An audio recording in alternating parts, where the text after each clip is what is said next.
Montanha, não é? E já estamos no capítulo 6 e vamos entrando já no verso 8 e 9. Mateus capítulo 6, versículo 8 e 9.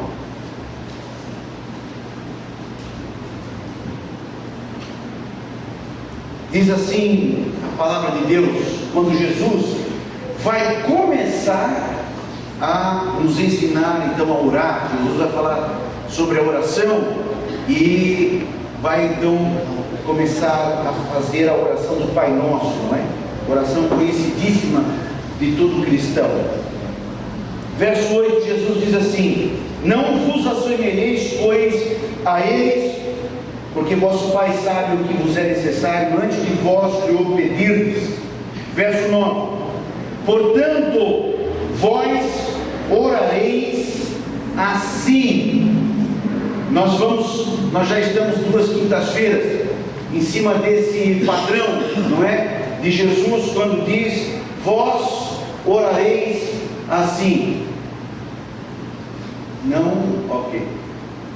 Como Cristo, nosso padrão. No Sermão da Montanha, nós estamos fazendo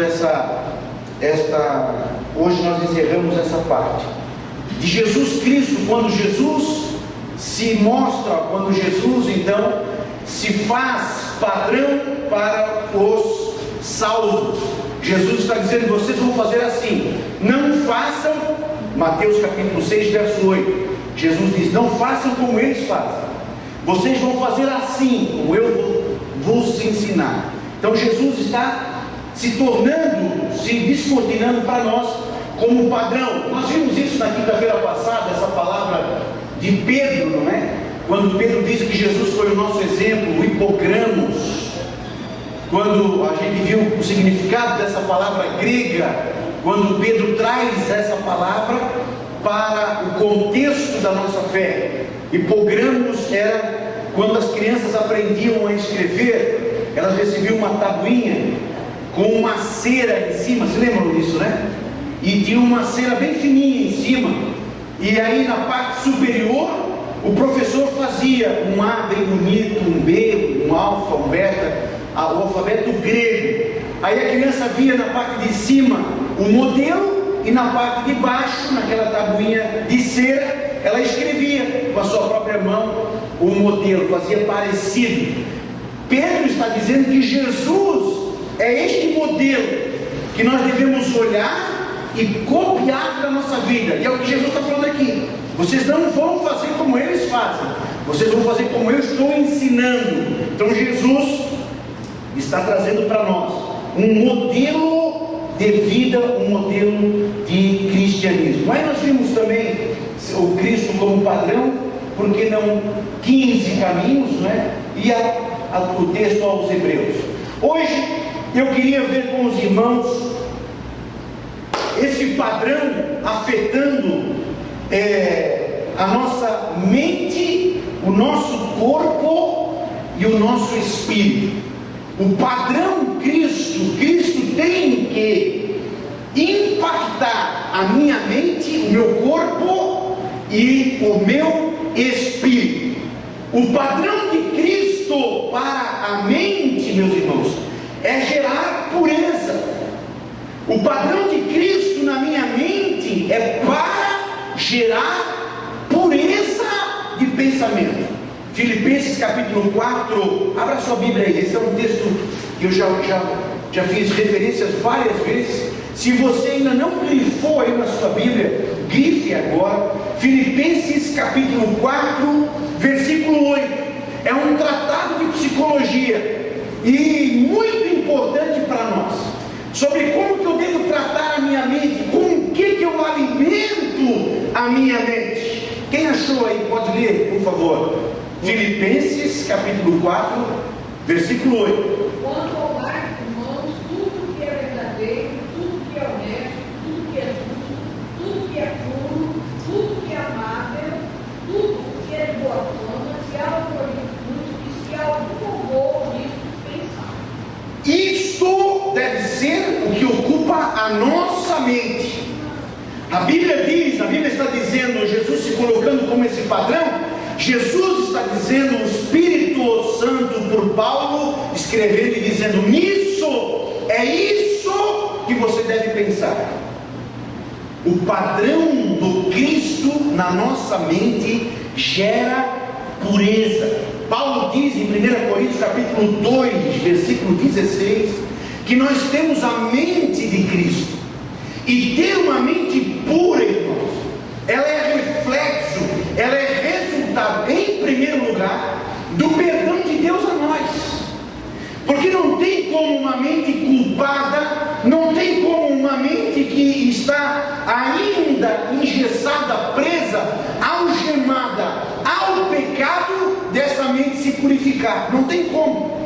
Não tem como o homem chegar para si mesmo e querer ele purificar a si. Não tem como. A Escritura diz de que do coração procede, Jesus diz isso, do coração procede os homicídios, o adultério, a mentira, o roubo. Isso é nosso, isso é meu, isso está em mim.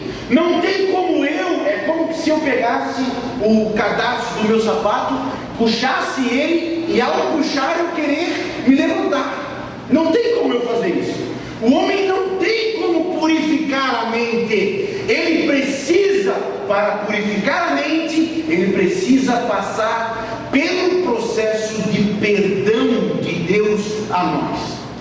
A mente pura, irmão Jair, eu ter uma mente pura, é uma mente que é perdoada, é uma mente que teve um encontro com Cristo de perdão, e esse perdão, ele impacta a minha vida, e por impactar a minha vida, e por eu ter essa intimidade com Deus, pelo perdão, aí eu vou poder fazer isso que o Paulo está dizendo, aquilo que é honesto, aquilo que é santo, aquilo que é agradável, é isso que eu devo pensar. Uma pessoa que não tem perdão na vida, irmãos, uma pessoa que não tem o perdão de Deus, e aqui eu estou falando, não estou falando de crente, não estou falando de ter carteirinha da Assembleia de Deus ou de uma igreja, não estou falando de ser batizado em águas, porque tem muitas pessoas que passaram por isso, têm isso, e ainda não passaram pelo processo de conversão. Tanto é que tem muitos crentes, muitos que estão dentro da igreja, mas que não conseguem ter uma mente pura, uma mente purificada. É o contrário às vezes. Aquilo que é ruim, aquilo que é de má fama, aquilo que é desonesto, aquilo que é pornográfico, aquilo que é da vida dos outros, é o que ocupa a minha mente. Mas não o salvo, não aquele que teve um encontro com Deus, não aquele que foi impactado com o perdão de Deus sobre a sua vida. Esta pessoa, aquilo que é honesto, aquilo que é puro. Quando eu olho para outra pessoa, mesmo outra pessoa, às vezes fazendo algo errado, que eu poderia julgar como um pecado, não é bem assim, eu vou conversar com ele, vou dar uma chance de ele se explicar, no mínimo isso. Mas aquele que tem uma mente culpada, aquele que tem uma mente ruim, ele já vai pensar no mal, porque o mal vai gerar o mal. É impossível sair de algo mal, é impossível sair de uma mente pecaminosa a algo boa. Eu preciso, e olha que outra coisa importante, irmãos, uma mente pura é um treino. Mente pura, irmãos, eu purificar a minha mente, isso é um treino, isso é um processo todo dia. Eu preciso treinar a minha mente. Às vezes você acabou de fazer um jejum de 2 dias, às vezes você acabou de levantar de 3 horas de oração, às vezes você acabou de ter uma intimidade, um contato com Deus, você ligou a televisão para ver o jornal, passou uma mensagem, uma propaganda de carnaval, uma mulher seminua, o teu pensamento já está lá hoje. A minha mente, ela precisa ser treinada. Assim como um atleta treina o corpo para conseguir correr 100 metros em 9 segundos, 8 segundos, assim como o atleta treina o corpo, eu preciso treinar a minha mente. Começo a pensar, não, vou corrigir a minha mente. Mas com o que, pastor? Com o que eu posso corrigir a minha mente? Com a palavra de Deus. E aí entra a questão do perdão e da salvação. O salvo, ele é natural, ele começar um processo de treino na sua mente, de pensar biblicamente. Pensar biblicamente, pensar como a Bíblia diz, pensar como a Escritura diz, pensar de acordo com a palavra de Deus. Pô, esse dinheiro aqui está com esse dinheiro aqui, ninguém está vendo, vou pegar para mim, estou precisando. Não. Agora eu sou convertido, eu tenho Jesus na minha vida, eu vou dar um exemplo, não importa se ninguém está vendo, se ninguém está filmando, esse dinheiro não é meu, esta mulher não é minha. Vocês estão me entendendo? Estão me entendendo? A minha precisa ser treinada, irmãos. Nossa mente é uma criança, não tem nada pior do que uma mente humana. É uma criança que, se você não colocar um limite, se você não disser não, ela vai embora e não tem mais volta. A minha mente, ela precisa ser limitada, ela precisa saber de que eu estou no controle, de que o Espírito Santo, de que os meus pensamentos têm um padrão, e esse padrão é o bíblico, é o escriturístico. Eu preciso treinar a minha mente para pensar biblicamente. Nosso pensamento não voa. Aqui está a irmã G. Franciele. Está aqui com um filho, e ela está ali com o filho, aí o filho está aqui, daqui a pouco o filho já está lá. Leva o teu filho para a praia para ver, não é? A gente fica preocupado por causa do mar, mas eles cegam a gente. Eles estão aqui no nosso ladinho, deu uma piscadinha, já está lá na onda, já está quase morrendo afogado. O nosso pensamento, irmãos, é idêntico. Se eu não tiver toda hora ligado, por isso que a Bíblia diz: orai, primeiro a Bíblia diz, fala, olhai, vigiai e orai. Olhai, vigiai. Isso, olhar e vigiar, é a mente.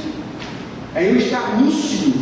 Não tem como vigiar a pessoa depois de ter cheirado uns 10 gramas de cocaína, fumado um baseado de maconha, depois de ter entortado um litrão de uísque. Eu perdi a consciência, não tem mais como eu vigiar.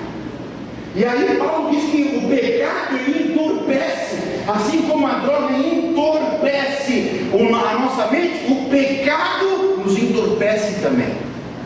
E nós vamos deixando aquele pensamento, e nós vamos deixando aquela ilusão, e nós vamos deixando aquela fantasia, de quando a gente vê, meu irmão, a gente está com o pescoço na ratoeira e está armado. A mente precisa de pureza, o corpo precisa de limpeza. O impacto do padrão na minha vida deve purificar a minha mente e limpar o meu corpo. Jesus fala em João 15, capítulo 15, versículo 3: vós já estáis limpos pela palavra que vos tenho falado. O meu corpo precisa passar também por esse processo de ser treinado, pensar a Escritura, e o meu corpo praticar a Escritura. Isso gera limpeza. Eu vou correr um pouquinho mais, senão não terminamos hoje, eu quero terminar hoje. E para o Espírito, santidade. Ter Jesus Cristo como padrão, ter Jesus Cristo como modelo para a nossa vida, irmãos. Ele vai afetar a minha mente na busca da pureza, ele vai afetar o meu corpo na busca de limpeza, e ele vai afetar o meu espírito na busca de santidade. Não se engane, meu irmão, com o poder de Deus sobre a nossa vida. Às vezes nós achamos que o poder de Deus sobre a minha vida é sinônimo de santidade, e não é. Nós pentecostais, muito mais, a gente cisma em achar que a pessoa que profetiza, a pessoa que ora e a pessoa é curada, a pessoa que faz milagres pelo poder de Deus é santo. Não, senhor, não tem nada a ver uma coisa com a outra. E nós vamos ver um pouquinho mais para frente só isso. Pureza, olha só o que diz 1 Tessalonicenses capítulo 5, versículo 23. Eu queria que você abrisse sua Bíblia aí. 1 Tessalonicenses. Nós estamos falando de padrão, nós estamos falando de modelo, nós estamos falando de nós termos um alvo um pouquinho mais superior do que nós estamos vivendo no dia de hoje. 1 Tessalonicenses capítulo 5, versículo 23, Paulo vai dizer assim para nós: o mesmo Deus da paz vos santifique em tudo, o vosso espírito, alma e corpo sejam conservados íntegros e irrepreensíveis. Irmãos, essa palavra é uma palavra dura para nós. Essa palavra não é uma palavra que me deixa espaço para ter um joguinho de cintura evangélico. Integridade e irrepreensíveis na vida do nosso Senhor Jesus Cristo. O meu corpo precisa de limpeza, a minha mente precisa de pureza e o meu espírito de santidade. Isso vai gerar em nós essa integridade e esse ser irrepreensível. Irrepreensível, o que quer dizer essa palavra? Às vezes a gente está falando aqui irrepreensível, e às vezes a gente não tem uma ideia clara sobre a palavra. O que quer dizer a palavra irrepreensível?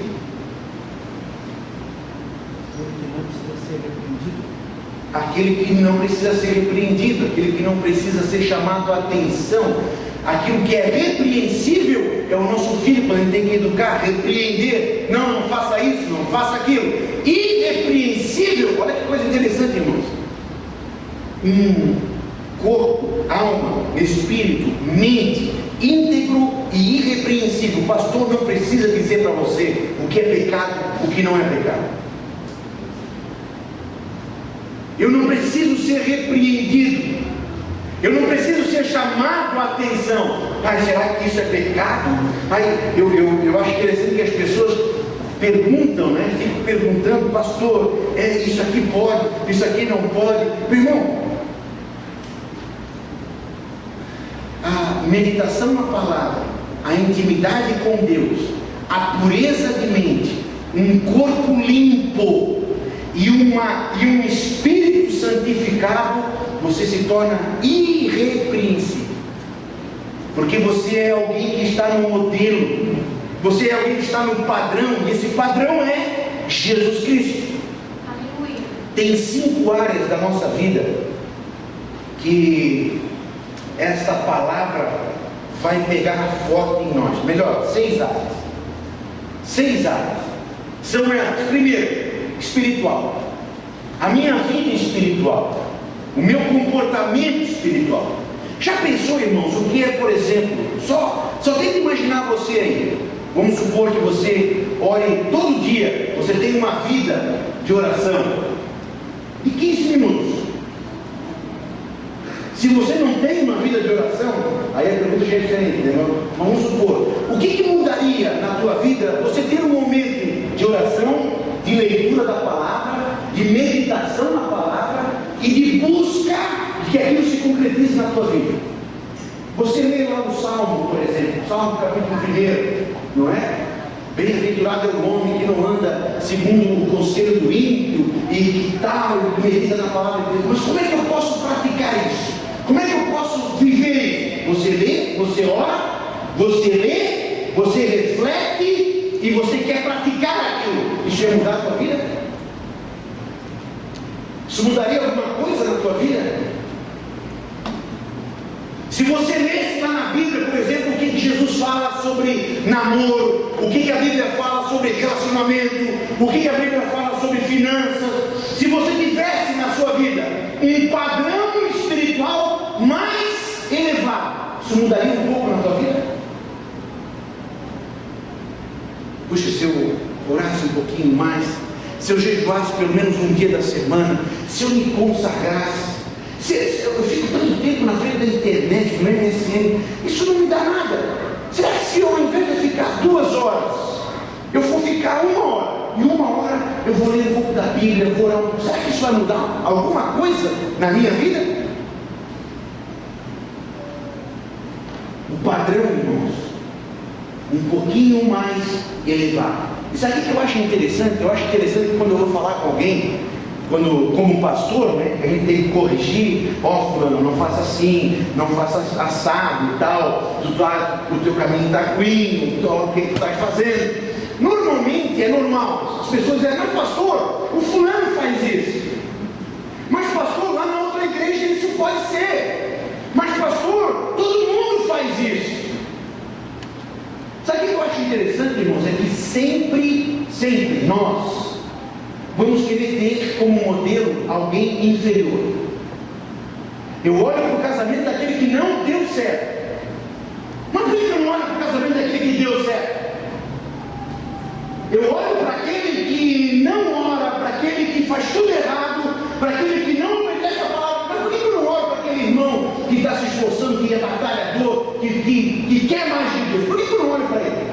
O padrão, irmãos, o nosso padrão tem que ser mais elevado. E aqui na Escritura, aqui nesse momento exato, no Sermão da Montanha, é o que Jesus está consertando em mim. É o que Jesus está consertando em você. É o que Jesus está dizendo para mim e para você. O padrão de vocês não é eles. O padrão de vocês, eu posso ver Jesus fazendo isso. O padrão de vocês sou eu. Aleluia. Aleluia. Ele vai dizer mesmo, né? Eu acho que é em João capítulo 15: assim como eu fiz, façais vós também. Quem é o teu padrão, irmãos? Quando você olha para a sua vida espiritual, por exemplo, Paulo vai chegar à loucura, porque, não é? Paulo é um pastor que era apaixonado pelas suas ovelhas. Paulo vai dizer, serem meus imitadores. O que Paulo vai querer dizer aqui, assim meio escamoteado, assim, ó, você acha que Jesus é muito para você? Você acha que Jesus é demais para você? Então olha para mim então, seja meu imitador. Aí ele continua, assim como eu sou de Cristo. Nosso padrão. O problema da nossa vida, irmãos, o problema da nossa vida é que nós estamos olhando muito para a gente, muito para pessoas que não deveriam ser padrão para a nossa vida. Por que não olha para Paulo? Por que não olha para um Daniel da vida, que tinha um padrão de espiritualidade lá em cima? Não, eu não vou me misturar com essa comida do rei. Eu tenho a minha comida, porque eu sou consagrado a Deus. Uau! Já pensou, irmãos? Não, essa programação de televisão não serve para mim, porque para o meu Deus, isso aí é tudo lixo. Eu tenho outro padrão. Rapaz, vamos ficar aqui com esse dinheiro, vamos levar esse dinheiro. Não, o meu padrão é outro.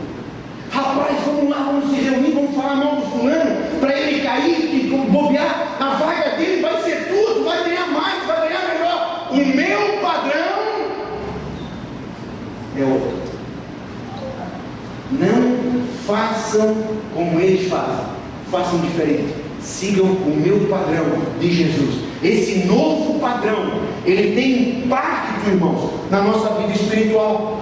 Esse novo padrão, ele tem impacto na nossa vida emocional. Quantos crentes, irmãos, que vêm a um culto, como foi um culto de domingo, por exemplo, um culto como diz o Santo tem essa frase, e que eu comecei a prestar atenção como pastor em cima dessa frase e buscar que essa frase fosse realidade em todo o culto. O Santo diz um culto completo.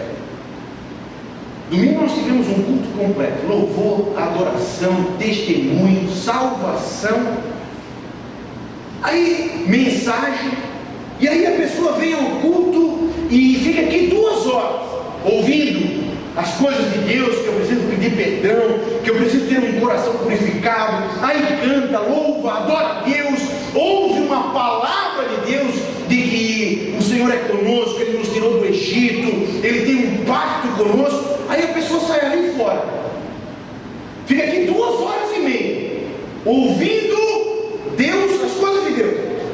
Aí sai ali fora, alguém diz: oh, mas tu é feio, hein, cara? Pronto, mudou tudo. Mudou tudo. O cara já fica bravo, já quer sair no braço, porque ele é um mal educado, porque ele é isso, porque ele é aquilo. Eu já vi situações assim. Eu já vi situações da gente estar num culto, terminou um culto, o irmão foi dar uma rezinha no carro, encostou no carro de um outro irmão, que o culto inteiro fala em língua estranha, mas arranhou o carro do irmão. Meu amigo, já armou uma confusão lá fora no pátio da igreja. Eu vi isto. Não confunda poder com santidade.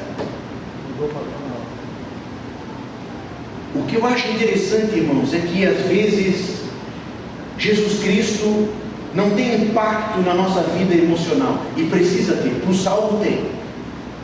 A nossa vida emocional, diz Paulo para nós, num resumo rápido, isso é para ser um estudo separado, né? Mas num resumo rápido, Romanos capítulo 8, versículo 28. Sabemos que todas as coisas cooperam para o bem daqueles que amam a Deus, daqueles que são chamados segundo o seu propósito. Todas as coisas, as crises no casamento, vai cooperar para aquilo que Deus quer na tua vida. A tua enfermidade vai cooperar para aquilo que Deus quer fazer na tua vida. As prisões, irmãos, pense em José. Se não fosse José ser preso, colocado lá naquela prisão, como é que ele ia poder glorificar a Deus? As pessoas veem que Deus era com ele. Quando a gente vê a história de trás para frente, em retrospectiva, a gente pode perceber isso. Puxa vida, eu passei por aquela situação, mas foi uma situação em que Deus fez algo em mim. E eu hoje posso testemunhar isso. Foi o que o diácono, o irmão Tiago,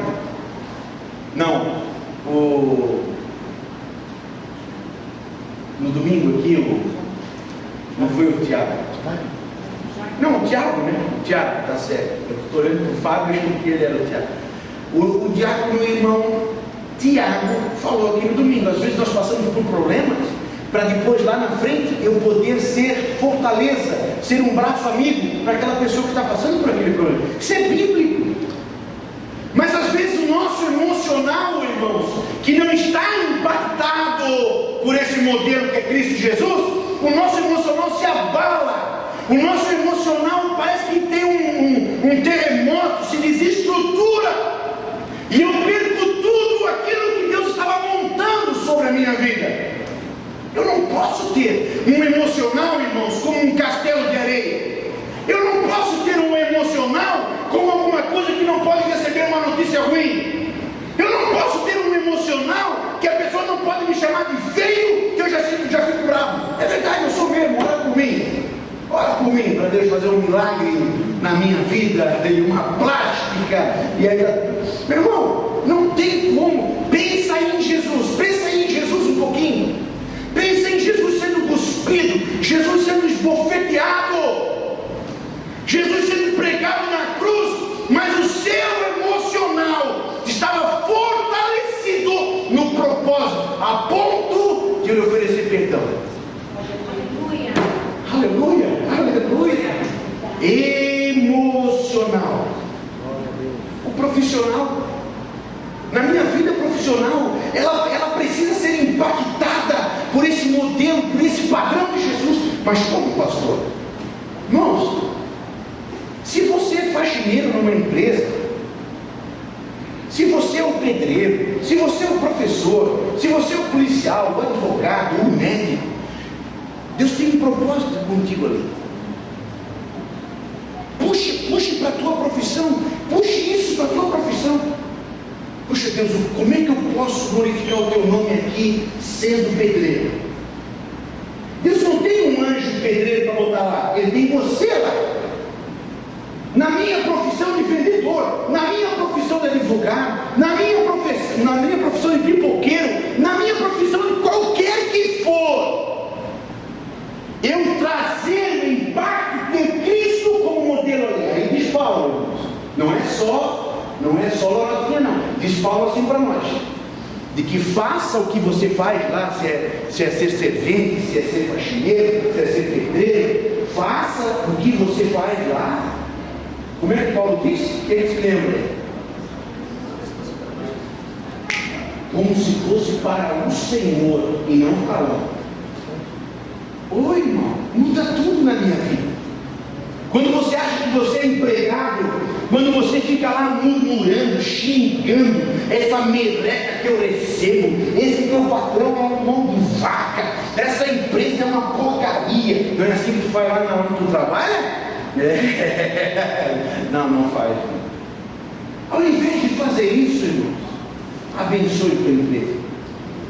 Muda tudo na minha vida. Muda tudo. Rapaz, é daí que está o teu salário. Eu estou amaldiçoando a empresa, amaldiçoando a empresa. A empresa vai de mal a pior, a empresa fecha, acabou. O que vai acontecer comigo? Estou desempregado. Vamos fazer o contrário, quer ver? Você está lá, você é o faxineiro, você é o office boy, e você está lá e você abençoa. Você chega cedo no trabalho, e que nem aquele crente mesmo doido, Jesus vai abençoando isso aqui, Jesus, e vai andando assim, vai andando com a mão assim, abençoa aqui, Senhor, tira os espíritos daqui, Jesus, traz paz para esse lugar, que haja prosperidade, que haja bênção, abençoa a empresa, abençoa o meu patrão, a família dele, Jesus. Irmão, você não vai nem precisar dizer, mas daqui a pouco, as pessoas vão saber de que a bênção daquele lugar é porque você está. Você acredita nisso? Você acredita nisso? As pessoas sabiam que Deus era com José, porque tudo que ele pegava, era lá na cadeia, Deus abençoava. Era lá no palácio, Deus abençoava. Mas às vezes nós sabíamos que nós pensamos, não, hoje não. Hoje eu não vou varrer isso aqui. O dia que eu for diretor, aí sim eu vou cuidar da empresa. Não, irmão. Apaga a luz hoje quando você saiu, para não gastar energia. Está lá a caixa de coisas tão simples, né? Está lá a caixa da descarga, descendo água lá. Isso ali é um custo na empresa. Arruma, conserta aquilo. Nossa vida profissional, ela precisa ser impactada por esse modelo que é Cristo Jesus na nossa vida. A nossa vida financeira, a minha vida financeira precisa ser impactada por esse modelo que é Cristo. A minha vida espiritual, emocional, profissional, financeira, a minha vida financeira precisa ser impactada por aquilo que Cristo é como padrão. Eu não posso entrar em detalhes aqui, porque cada tema desse era para ser para nós um estudo separado. Vamos rápido aí. Sexual. A minha vida sexual precisa ser impactada, irmãos. Eu queria que você abrisse aí três textos, na verdade 4. 1 Coríntios 6 e 15. Abra aí na sua Bíblia. 1 Coríntios capítulo 6, verso 15. Quem achou, leia, por favor. Não sabeis vós que os vossos corpos são membros de Cristo? O meu corpo, e aqui Paulo está falando no sentido sexual. O meu corpo é membro de Cristo. A minha sexualidade faz parte do corpo de Cristo. Eu não posso desonrar a minha sexualidade. Eu não posso usar da minha sexualidade para nada menos do que o padrão que é Jesus. O homossexualismo, a questão do adultério, a questão de pornografia, pensamento libidinoso, tudo isso, irmãos, desonra, tudo isso é menos do que o padrão que é Cristo Jesus na minha vida sexual. Diz ainda Paulo em 2 Coríntios agora, segunda carta de Paulo aos Coríntios, capítulo 6 e 16, leia para nós, por favor. Que consenso tem o tempo de Deus com os vivos? 6 e 16. Que consenso tem o tempo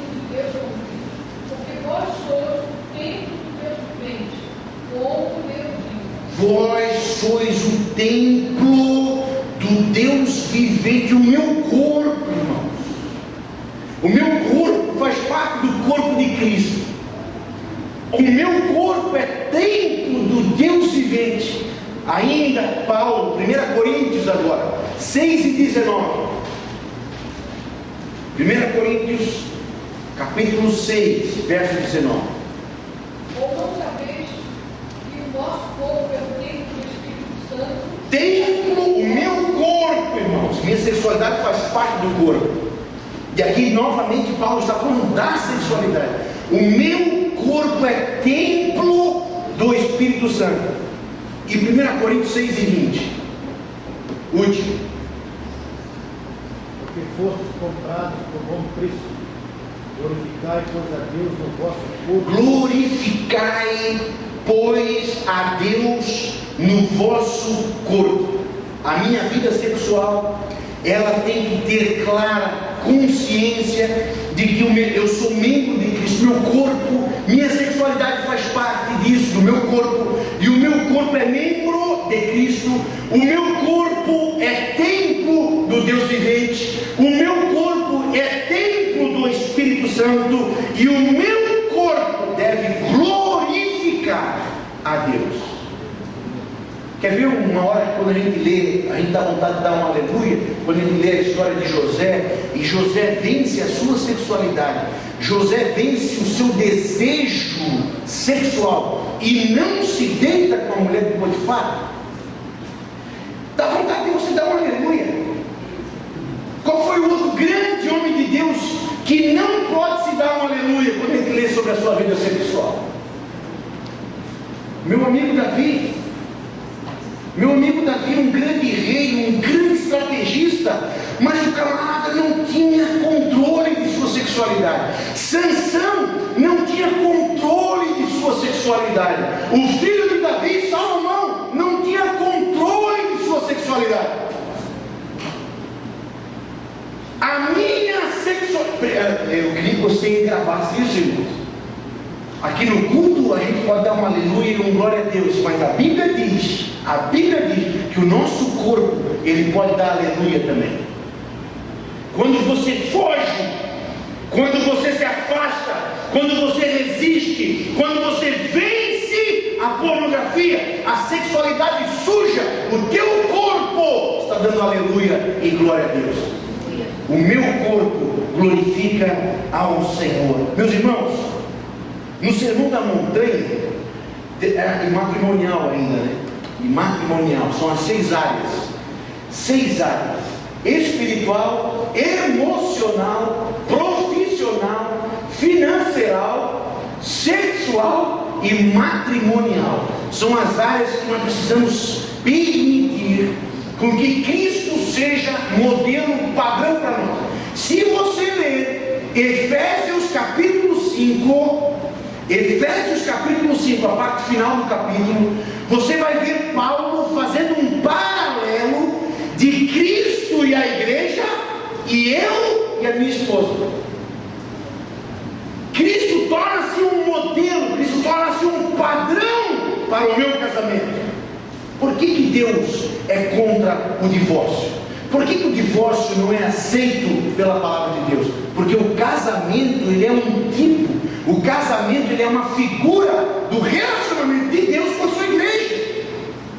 Não tem como Deus se divorciar da sua igreja. Não tem como Deus abandonar a sua igreja. Padrão, o padrão do meu relacionamento, o padrão do meu casamento, irmãos, não é fulano de tal, não é o fulano que foi embora, não é a fulana que casou já 5 vezes. O meu padrão de casamento está lá em Efésios capítulo 5, o modelo que o Espírito Santo de Deus diz para nós, entre a igreja e Cristo, e o marido e a sua esposa. Paulo chega a dizer: marido, ame a sua esposa assim como Cristo amou a sua igreja. Uau! É outro casamento. É outro casamento. Se eu amar a minha esposa como Cristo amou a igreja, é outro casamento, irmão. Não estou falando disso que a gente está aí vendo por aí afora. Não estou falando. Não, é outra coisa, é outro entrega que eu vou viver. Vamos em frente? Sim, Gonçalo. Interessante que no Efésios capítulo 5, no verso 32, falando sobre Cristo e a igreja, Paulo diz que é um grande mistério. Grande mistério. Digo, porém, grande mistério a respeito de Cristo E a sua igreja. E a igreja. Grande mistério. Aleluia. Irmãos, quando a gente lê o Sermão da Montanha, e agora a gente está entrando numa parte prática que Jesus está dizendo, eu vou ensinar para vocês, eu sou o padrão. Quando a gente lê sobre o Sermão da Montanha, essa parte prática de Jesus, é uma coisa interessante, porque Jesus está ensinando algumas coisas, mas nessa fase daqui para frente, parece que as coisas que Jesus ensina não são tão importantes, e torna-se mais importante é quem está ensinando. Não sei se os irmãos entenderam o que eu quis dizer. Entenderam? Vou voltar. Jesus está ensinando grandes verdades e coisas que são excelentes. Jesus está ensinando coisas importantíssimas. Na verdade, o Sermão da Montanha, Jesus vai falar de todas as áreas da nossa vida. Todas. Aqui eu não entrei muito especificamente nessas 6, mas matrimonial e sexual, Jesus já falou no capítulo 5 do Sermão da Montanha, nós já estudamos isso. Depois ele vai falar nas outras áreas. E Jesus está falando coisas importantes, coisas excelentes, pérolas para a nossa vida espiritual. Mas quando Jesus começa a dizer assim, mas eu sou o modelo, vocês não façam assim como eles, façam como eu vou ensinar. Parece que ele tira os olhos do que Jesus vai dizer e começa a olhar só para Jesus agora. Parece que o que ele diz não é tão importante, porque o modelo é vivo. Porque ele está falando aquilo que ele vai praticar. E se você olhar para ele, se você seguir os pés, onde ele botou o pé, você botar o pé, se você fizer o que ele disse, vai se encarregar na tua vida também. Às vezes eu não preciso ter um conhecimento grandioso do que Jesus falou, um conhecimento teológico do que Jesus disse, mas se eu olhar para Jesus, entender Jesus e fazer como ele fez, às vezes você nem vai saber grego, hebraico, você não vai conhecer os mistérios do Apocalipse, mas você vai chegar no céu como um grande herói, porque viveu de acordo com a palavra de Deus. Vocês não estão me entendendo? Tem pessoas que são analfabetas, irmãos, que vêm para Jesus, aceitam Jesus. Meu pai tinha o 4º ano do primário antigo. Meu pai não sabia muita coisa de letra, mas era um santo homem de Deus, foi um grande pastor. Amar, eu nunca vi meu pai brigando com a minha mãe, nunca vi um palavrão na boca do meu pai, nunca vi meu pai estressado, meu pai desesperado, era um homem de oração. Mas aonde vem isso? Porque eu posso não conhecer o que Jesus disse, mas eu conheço Jesus. Eu posso não saber onde está isso lá na Bíblia, mas eu estou fazendo conforme o padrão. Os irmãos estão me entendendo?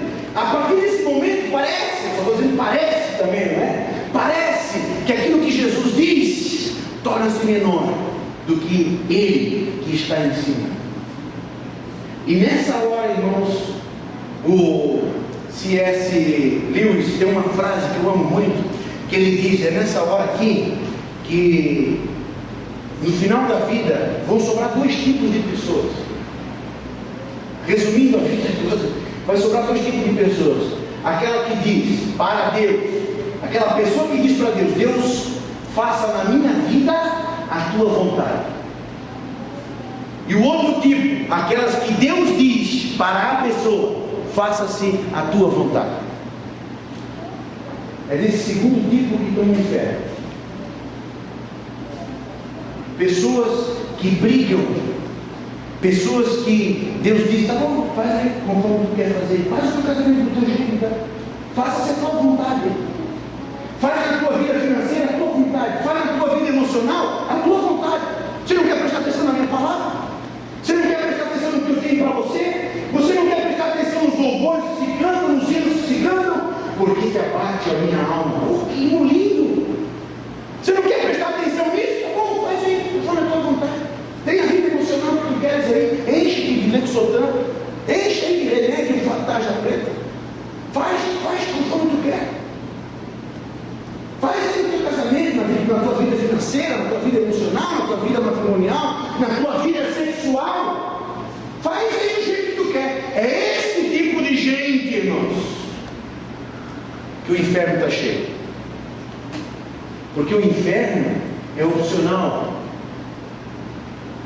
O inferno é para aqueles que não têm um padrão elevado em Cristo Jesus.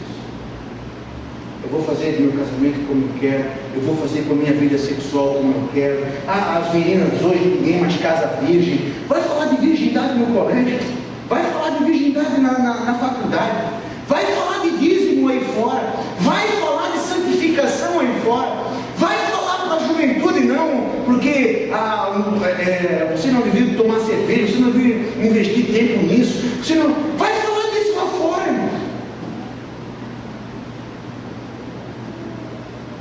No final da vida, há dois tipos de gente: aqueles que dizem para Deus, faça-se em mim a tua vontade, e aqueles para os quais Deus diz, faça-se a tua vontade. Aleluia. Jesus fala em Mateus capítulo 7, 21, nem tudo que me diz Senhor, Senhor, entrará no reino dos céus, mas aquele que faz a vontade de meu Pai que está no céu. Não basta dizer que Jesus é bom, que Jesus é Senhor, de que Jesus é maravilhoso, Jesus é 10. Não basta dizer, tem que fazer. Tem que fazer. E a diferença aqui, meus irmãos, a diferença para nós não é só fazer mais. Isso aqui é importante para nós. Não é fazer mais. Jesus disse, assim eu lhes dei o exemplo para que vocês façam como eu fiz. E não importa o fazer mais. Não, puxa, depois do culto de doutrina, depois que eu estou estudando o Sermão da Montanha, então eu preciso fazer mais, eu preciso orar mais, eu preciso jejuar mais. O importante não é o fazer mais. O importante, irmãos, para nós, que temos um padrão em Cristo Jesus, é fazer melhor. É o que Jesus está ensinando aqui. Olha, eles oram, mas você não tem que orar assim. Eles ofertam, mas você não é para ofertar assim. Eles jejuam, mas você não é para jejuar assim. Não adianta jejuar mais se você faz errado. Não adianta ofertar mais se você oferta errado. Não adianta orar mais se você ora errado. O que você tem que fazer? Se você tem um padrão que é Cristo Jesus, você tem que fazer melhor. Por último, encerrando, tem 1 minuto ainda. Jesus disse no capítulo 5, verso 48. Abra aí a sua Bíblia. Risque esse versículo também. Sublinhe aqui esse versículo. Uma vez eu falei, risque o seu versículo, e eu não falei depois, sublinhe. Um irmão veio para mim no final do dia: pastor, o senhor quer que eu tire esse versículo da Bíblia? É tão bonito. Não, para você sublinhar o versículo. Sublinhe esse versículo. Mateus capítulo 5, verso 48. Leia aí para mim quem achou, por favor. Mateus capítulo 5, verso 48.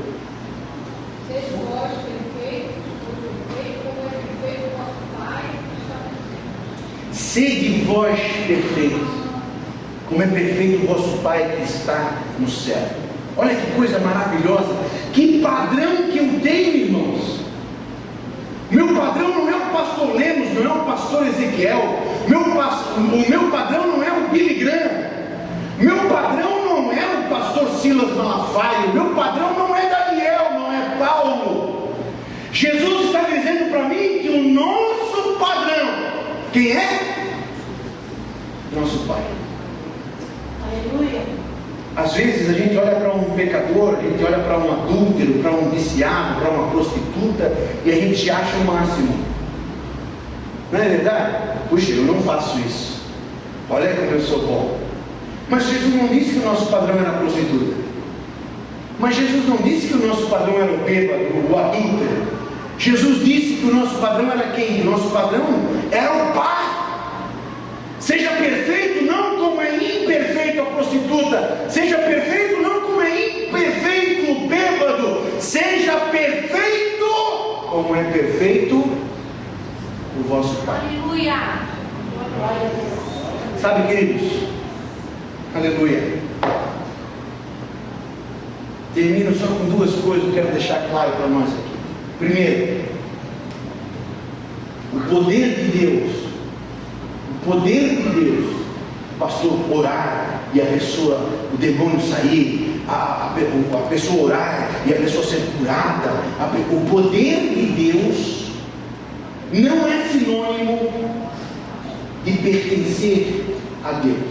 O poder de Deus é demonstração do poder de Deus. Porque não é no meu nome que o demônio sai. Quando a gente expulsa um demônio no nome de Jesus, sai. A gente só está mostrando que o nome de Jesus tem poder, não de que eu pertenço a Deus. Sabe quais são os sinais de quem pertence a Deus?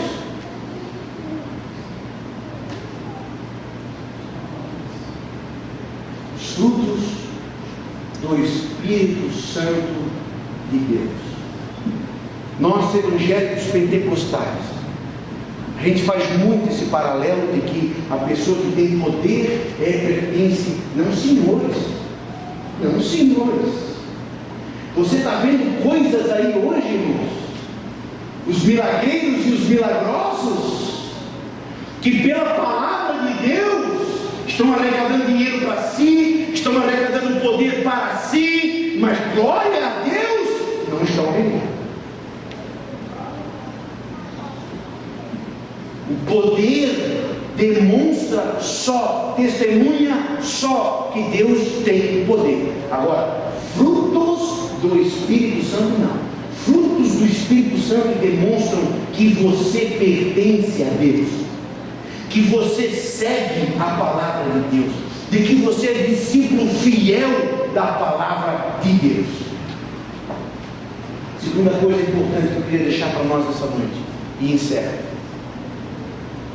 Quando Jesus diz de que o nosso padrão é o Pai, Jesus está colocando o nosso padrão a um nível extraordinário. E quando você começa a pensar sobre isso, puxa, meu padrão não é mais a prostituta. Ou eu me achava até um cara bom porque eu não faço isso. Eu me achava até um cara bom porque eu não tenho vício. Eu até me achava um pastorzinho mais ou menos porque eu não fico aí nessa ajeita bêbado. Eu não mexo com as mulheres dos outros. Pô, eu até me achava um cara bom. Mas Jesus está dizendo que o padrão não são os ímpios. Jesus está dizendo que o teu padrão, ele é extraordinário. Ele é o Pai é o teu padrão. E aí eu queria que você soubesse de duas coisas rápidas. Primeiro, não te assustes, não te intimides e nem te acovardes. Porque quando Deus me pede algo, e Deus nos pede algo que nós não podemos fazer, a tentação, Deus não nos dá maior do que nós podemos resistir, mas padrão, exigir de nós, Deus exige mais do que a irmã Terezinha pode fazer. Deus exige de mim mais do que o Lemos pode fazer. Agora, a beleza disso, irmãos, é que quando Deus exige algo que eu não posso fazer, junto com a exigência vem a graça para que você possa fazer. E Deus diz isso para Paulo: a minha graça te basta, e o meu poder se aperfeiçoa na fraqueza. E se você for lá, a gente fala muito desse texto, né? Mas Paulo disse que aquilo ali que estava atormentando ele era um demônio enviado por Deus para baixar a tua bola. Para baixar a tua bola. Tem gente que não pode ter um empreguinho melhor, um salário melhor que pronto, meu irmão. Você acha bom no mundo. Paulo precisava baixar a bola. E tinha um demônio que lhe afligia. E ele dizia: Deus, não suporto mais esse demônio. Se ele fosse casado, ele dizia que era sogra, mas ele não era casado. Então, não suporto mais esse demônio. Puxa, agora foi fora. Depois eu vou ter que tirar isso da fita. Será que eu sou assim?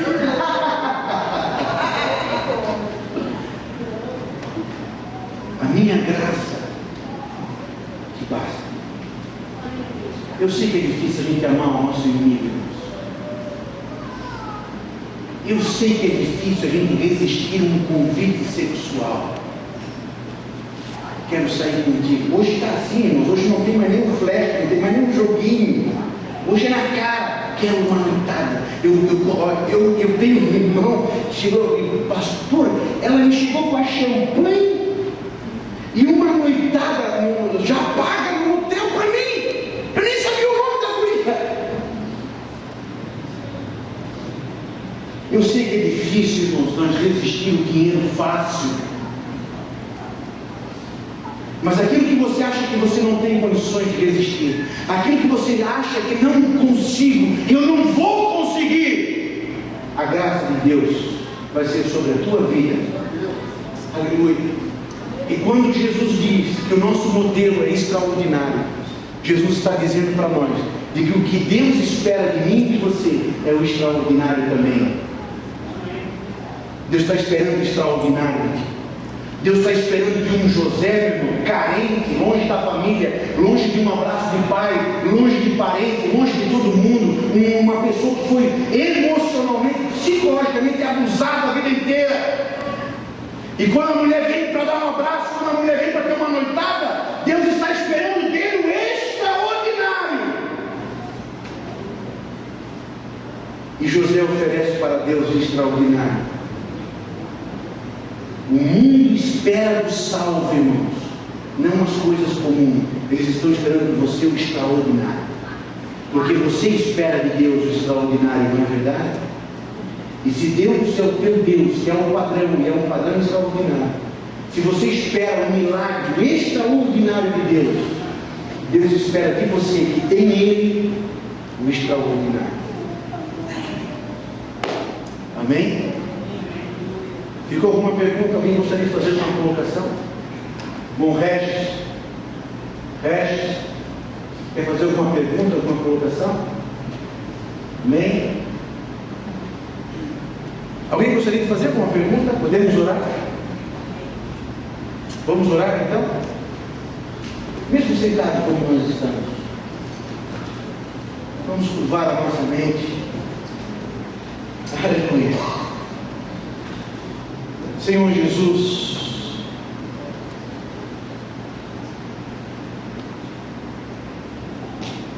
aleluia, aleluia, é a tua bendita palavra, Senhor, é a tua palavra que nos move, é a tua palavra, Senhor, que nos faz sair da letargia, sair, Senhor, dos nossos costumes, e nos impulsionar, Senhor, para algo mais. É a tua palavra, Senhor, que nos faz querer, Senhor, ser melhor cada dia. É a tua palavra, Senhor, que faz com que os nossos olhos se levantem da terra e comecem a olhar para o céu, para o sobrenatural e a esperar o extraordinário de Deus.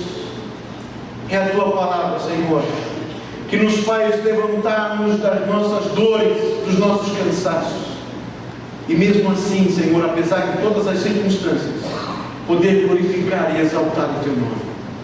É a tua palavra, Senhor, que faz com que, como Paulo e Silas, em meio a dores, em meio, Senhor, às surras, às chicotadas, a uma prisão, mesmo assim tem os louvores nos seus lábios e oferecem para todos aqueles que estão ao seu lado, Senhor, o extraordinário de Deus. Aleluia.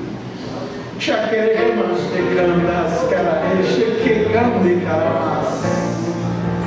a tua palavra, Senhor, viva nos nossos corações, que não cai, Senhor, sobre espinhos, que não cai, Senhor, nas rochas, mas que cai em terra boa no nosso coração.